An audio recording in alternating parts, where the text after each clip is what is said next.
too shabby.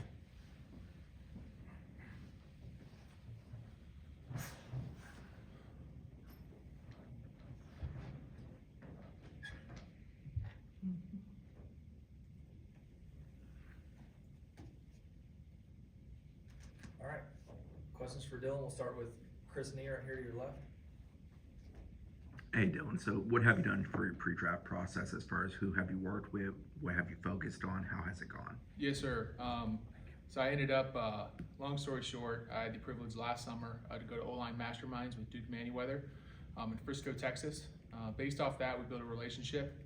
Throughout my last season, we stayed in contact, and I ended up going out there to train. I was there for the past 14 weeks since the first of the year.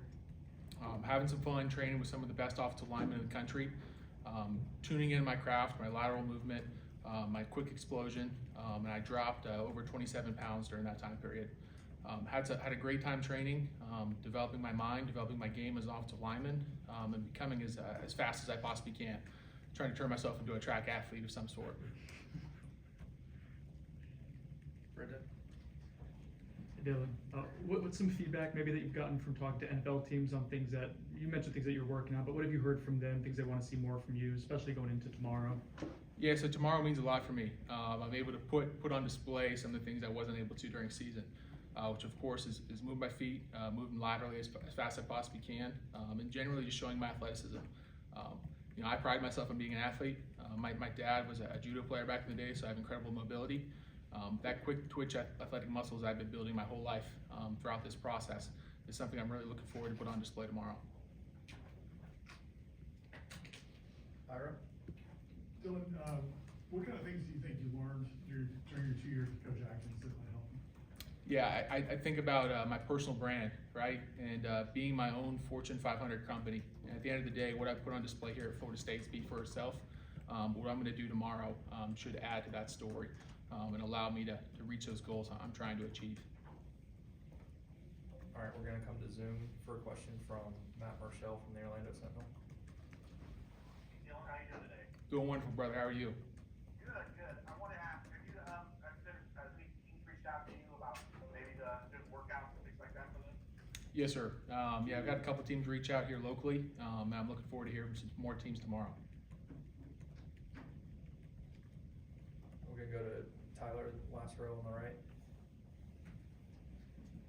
And you mentioned working with Duke and obviously that process during this offseason and draft process. What is that like? How is that training regimen different from what you're doing within the season? So it ended up being a lot better of a experience I could have ever possibly thought of. Right, I had all my meals provided for me 7 days a week.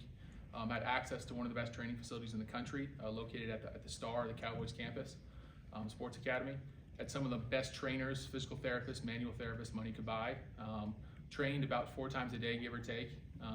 Was able to do workouts for the past 6-7 weeks since the NFL guys came back with full groups of NFL offensive linemen. A lot of those guys you see on his Instagram and all over Facebook and all that stuff. But it was absolutely amazing to be able to have that type of experience. Not only working with some of the best guys in this class as offensive linemen go, but being able to work with guys that have been in the league for a number of years, vets, guys that I look up to. So it was absolutely amazing to have that experience, have those resources, and really indulge myself in everything I possibly could during that experience. We'll go back to Brendan on your left. With all the work you've done, Dylan, I know you've played through this season, not always feeling great. I guess, how are you feeling now, and what do you think it shows about you as a player that you were able to kind of go consistently, given that you weren't always feeling great? Yeah, so anyone that watches college football or knows college football knows that there's not really time to recover. I've been playing college football for 6 years. So it was absolutely awesome to have this time period to recover, to get myself better, to focus on some of my weak areas, and really just try to stop some of those systematic issues that some players might have. But for me, I was able to take a step back, again, indulge myself in the physical therapy, manual therapy, and all those awesome things they had at their disposal up there at Sports Academy. And I feel better than I have in the past 6 years. I feel like a newborn baby. My joints feel great. I'm jumping real well. I'm moving extremely fast. And I really look forward to putting that on display tomorrow. We'll come back to Ira on your right. Along those lines, throughout the years, I've heard a lot of players come back and say that, like, once they're kind of can put school in the back burner or away and focus just on training, maybe that's a big difference. And like you talked about losing the weight you that, just being able to focus entirely on just. Yeah, I wouldn't say the school component's ever been a challenge for me, especially with compartmentalizing my life. If anything, it just allowed me to reprioritize my time a little bit, indulging in some of the X's and O's and nuances in the game of an offensive lineman, especially in the recovery aspect of things. But again, this time period's been great for me, but it hasn't necessarily changed anything that I have been doing. I've been treating myself and living every day like a pro athlete for the past 3 or 4 years since I made that transition in my life. But really hasn't changed much for me. Just reprioritize some certain things and allowed me to indulge in some of the things that really helped me change my body. I'll go to Essen, second row on your left. Dylan, you mentioned, building your own brand at Florida State. What have you learned on the business side in the NFL, talking to coaches, agents, other players in this process as well? Yeah, I mean, we met with all different types of folks in the classroom when I was at Sports Academy with Duke Manyweather. Like Richie Incognito, he came in, and we got to hear about his perspective of his time in the league, time outside, how he, put together his brand, put together all the money that he's brought throughout his lifetime. But it's been incredible to have those experiences, meet with those individuals. What I learned at Florida State, again, is about the proof's in the pudding. It doesn't matter who you are, it doesn't matter what school you're coming from. If you're able to play football, you're going to play football. Coming from 2 radically different locker rooms compared to Notre Dame to Florida State allowed me to have the experience of coming into an NFL team. I know Florida State isn't an NFL team, but at the end of the day, it allowed me to show what I'm able to do coming into a new culture, proving myself and earning the trust of a program and every single individual on this football team to be able to go out there and perform at the best of my ability. We'll go back to Brendan, front row on your left. I'm not sure if you've been able to make it out to any spring practices, but before the snap, the offensive linemen are still doing the fist bump. Yep. For you to leave that here and that culturally, I guess, what does that mean for you? Yes, sir. Every day when I wake up in the morning, I'm thinking about how I'm going to be remembered, what my legacy is going to be, and that's something that I've been trying to do ever since I first got here and went to Bobby Bowden's funeral. It's something for me. The offensive line here is in a great spot. I've been watching all the highlight tapes you guys have been putting out for the past couple weeks at the end of each practice. It's been incredible to see the development of the offensive line, how Coach Atkins hasn't stopped and changed his perspective of the way he's treating the guys, and the amount of competition in the room.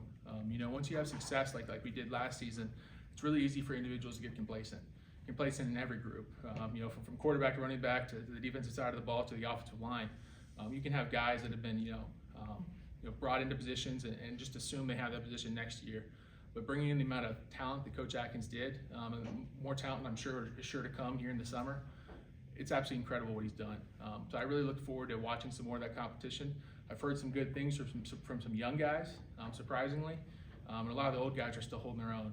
So I look forward to seeing how that competition plans out or plays out. But I'm really proud of those guys, and they're definitely continuing all the work that I did here at Florida State.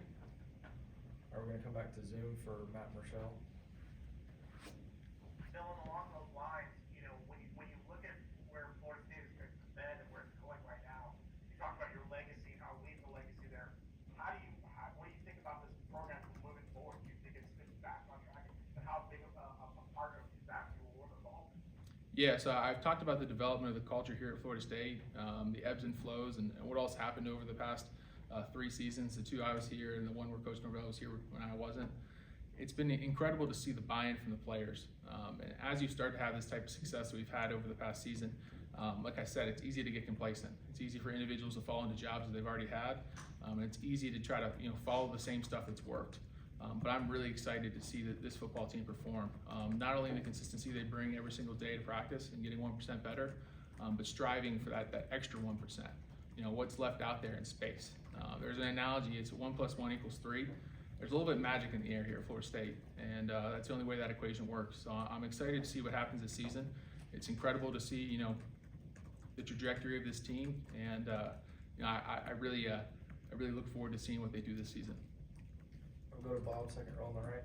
Hey Dylan, good morning. Could you give us an update on Big Man, Big Heart, what you've been doing there of late, and how can it grow as you move into the NFL too?